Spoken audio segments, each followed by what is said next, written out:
My dearest ones, I'm writing this letter with trembling hands and a heart that has learned to heal from wounds I never thought would close. At 73, I've discovered that sometimes the most beautiful sunsets come after the darkest storms, and I need to share this story with you, not just for my own peace, but for anyone who has ever questioned their worth in the lives of those they love. It all began 42 years ago on a crisp October morning when I married Robert Mackenzie, the love of my life. He was a widower with a 7-year-old son named Michael, whose mother had passed away from a devastating battle with breast cancer 2 years earlier. I'll never forget the day I first met Michael. He was sitting on the weathered porch steps of Robert's small colonial house, clutching a worn teddy bear that had clearly seen better days, his eyes holding a sadness that no child should ever carry. Robert had warned me during our courtship that Michael was struggling deeply with his mother's death, that he might not warm up to me right away, and that he had been having nightmares and behavioral issues at school. But when I knelt down to his level that autumn day and saw those big brown eyes looking up at me with such raw vulnerability, something inside me shifted forever. I didn't just see Robert's son. I saw my son, the child I had always dreamed of having but never thought I would get the chance to raise. From that moment forward, Michael became the center of my world. I threw myself into motherhood with every fiber of my being, determined to give this broken little boy all the love and security he had lost. I learned to make his favorite pancakes in the shape of dinosaurs, spent countless hours helping him with homework at the kitchen table under the warm glow of our old brass lamp, and sat by his bedside through countless nights when nightmares about losing his mother would wake him up crying and calling out for her. I kissed his scraped knees when he fell off his bicycle, cheered loudly at every single one of his Little League games, even when he struck out, and held him close when he had his first heartbreak at 16 over a girl named Jessica, who broke up with him right before the school dance. I was there for every parent-teacher conference, every school play where he had even the smallest role, every fever and every triumph.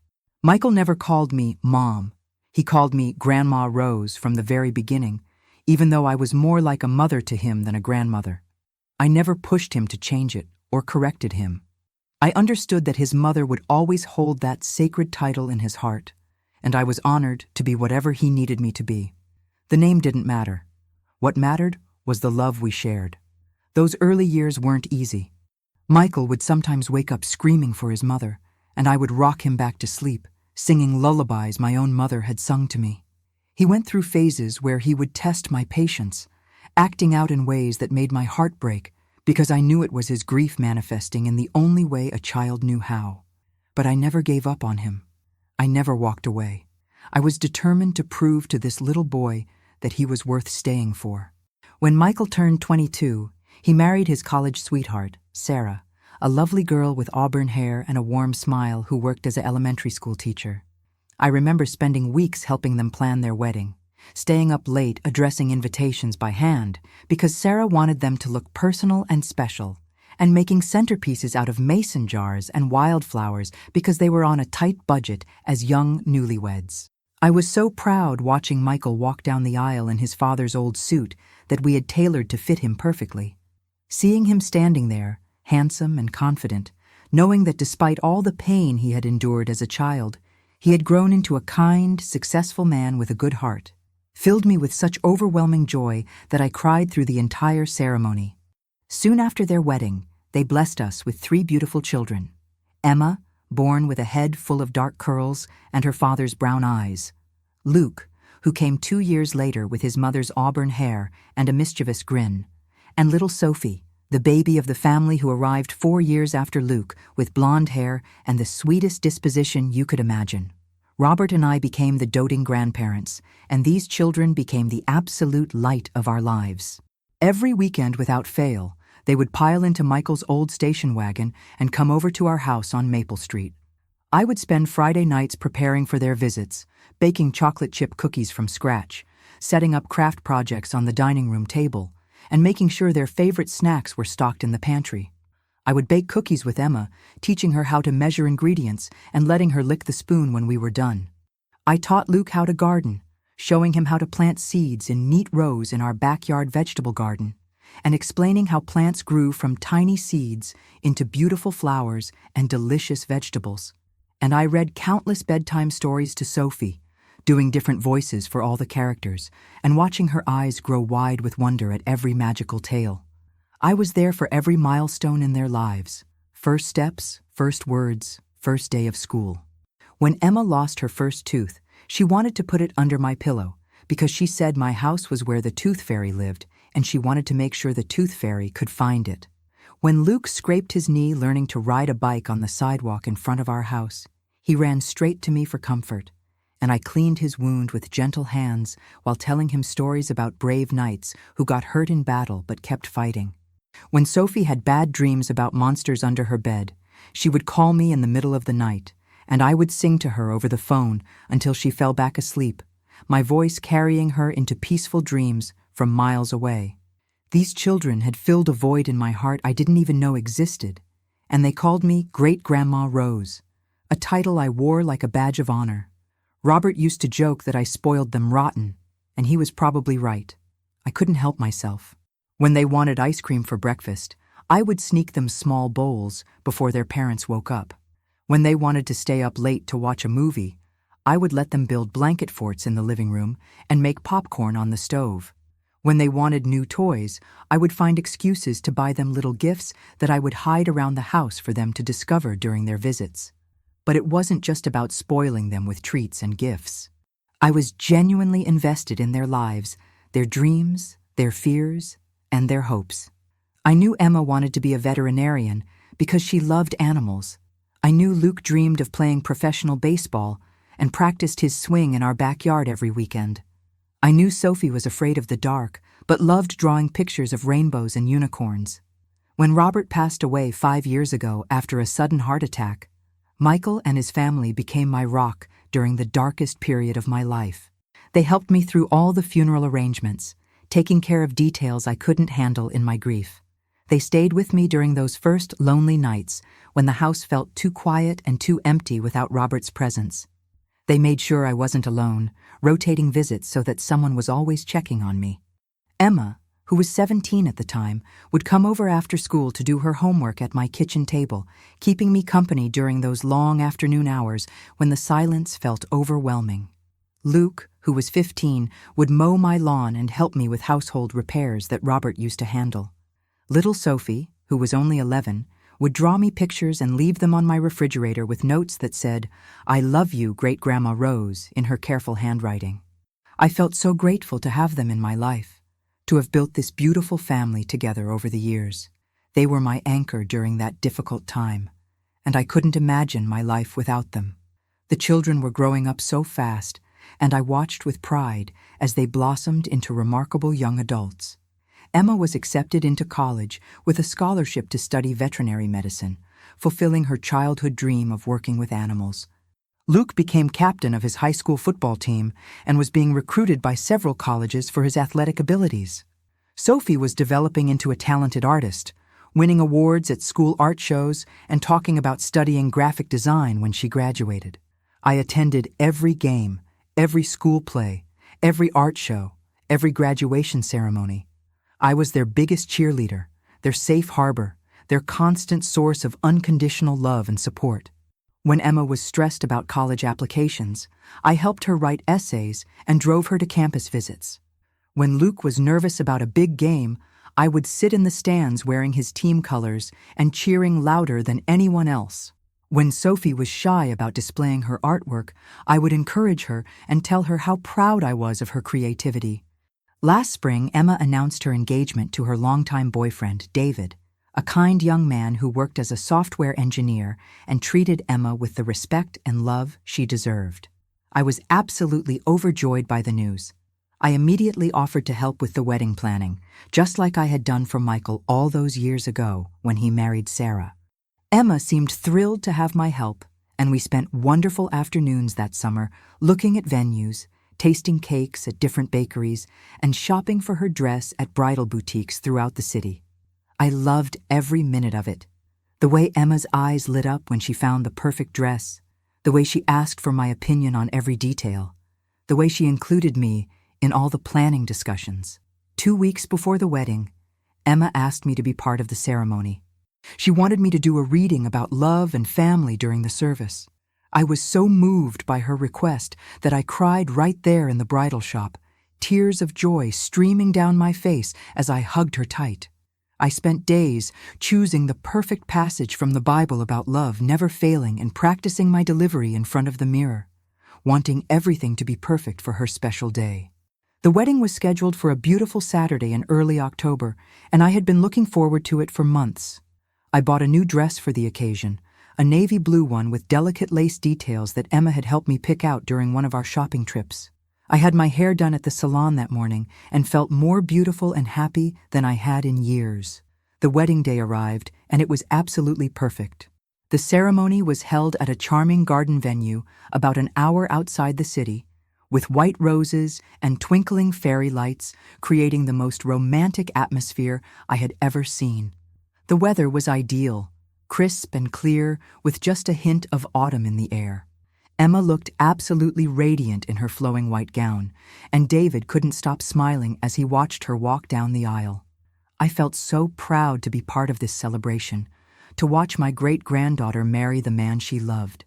When it came time for my reading, I stood up with such pride and confidence, my voice strong and clear, as I shared a beautiful passage about how love creates families that transcend blood relations.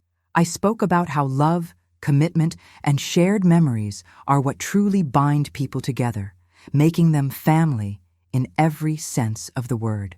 After the ceremony, during the cocktail hour, I was making my way to the restroom when I heard voices coming from around the corner near the garden gazebo. I recognized Emma's voice immediately. She was talking to someone I later realized was her maid of honor, Jessica, her college roommate. "Oh my God, can you believe Great-Grandma Rose did that reading?" Emma was saying, and I paused, expecting to hear something sweet about how well I had done or how meaningful the passage had been.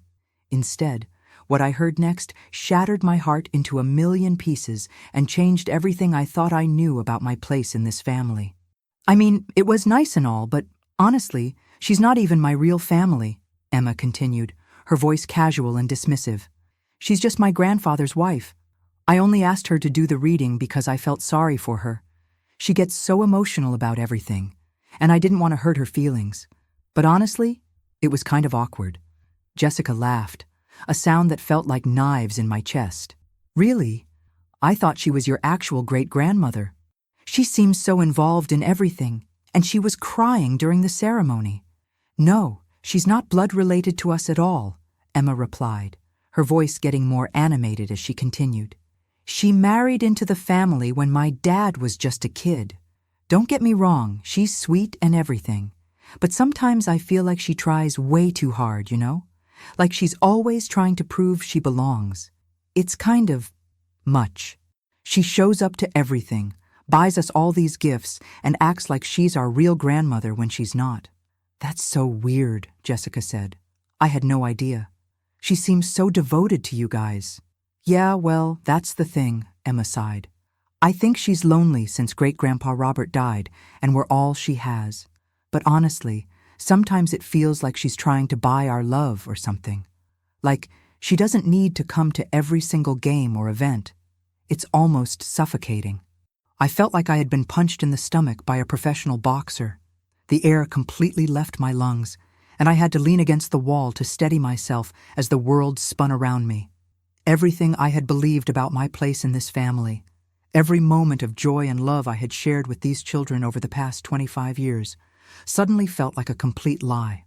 I stood there in that hallway, hidden behind a pillar, listening to my great-granddaughter, the child I had held as a baby, the girl I had helped raise, the young woman I had just celebrated and supported through her wedding planning, dismiss our entire relationship as nothing more than an obligation. I wasn't her real family. I was just someone she felt sorry for, someone who tried too hard, someone who was suffocating in my attempts to belong. The words kept echoing in my mind. She's not even my real family. I felt sorry for her. She tries way too hard. It's kind of much. Each phrase was like a dagger to my heart, destroying decades of beautiful memories and making me question everything I thought I knew about love and family. Somehow, I managed to compose myself enough to slip away unnoticed. I found my purse in the coat check, made quiet excuses to a few relatives about not feeling well, and left the reception before the dancing even began.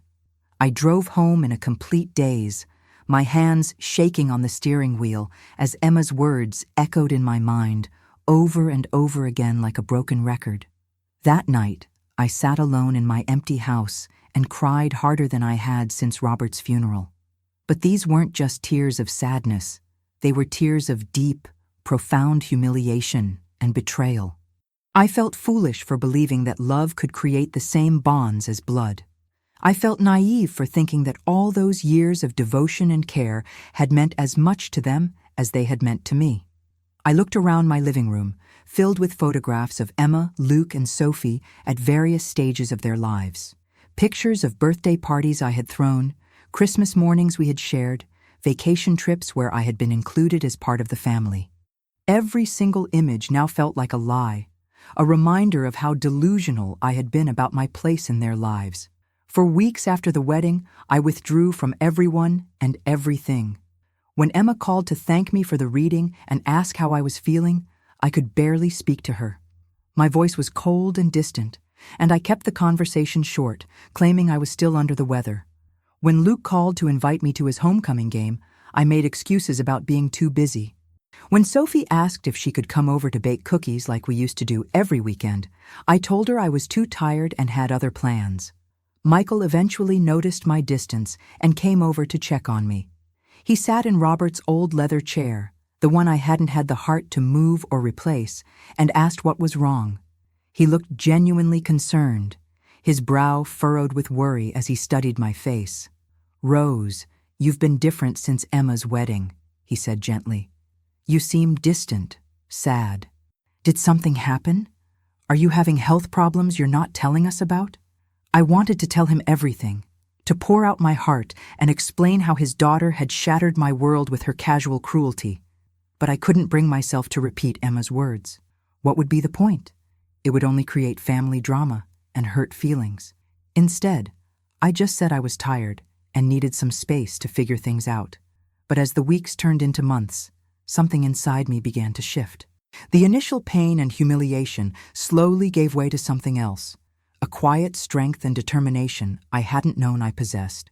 I started to realize that Emma's words, as hurtful as they were, didn't negate the love I had given or the joy I had experienced over the years. They were her words, her perspective, her loss.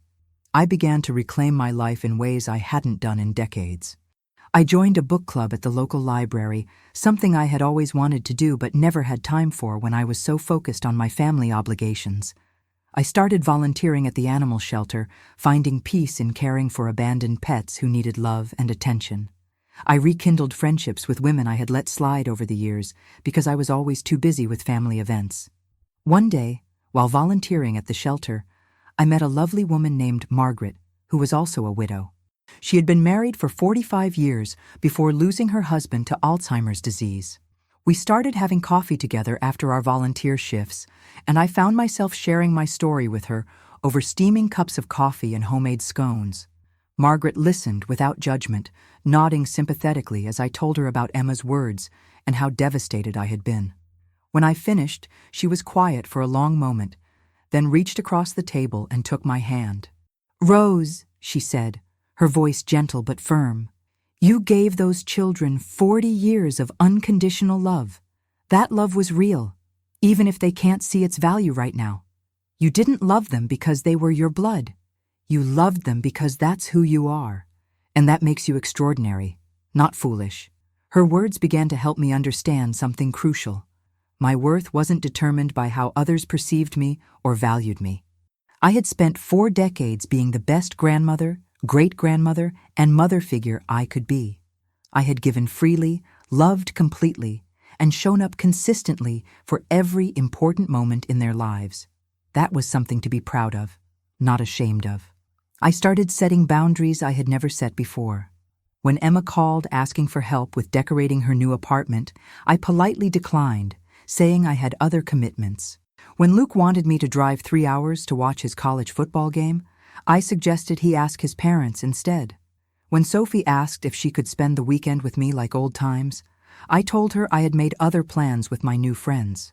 It wasn't meanness or revenge, it was self-preservation. I needed to learn how to say no, how to protect my heart, how to invest my energy in relationships that were reciprocal and genuine. I was tired of being the one who always gave, always accommodated, always put everyone else's needs before my own.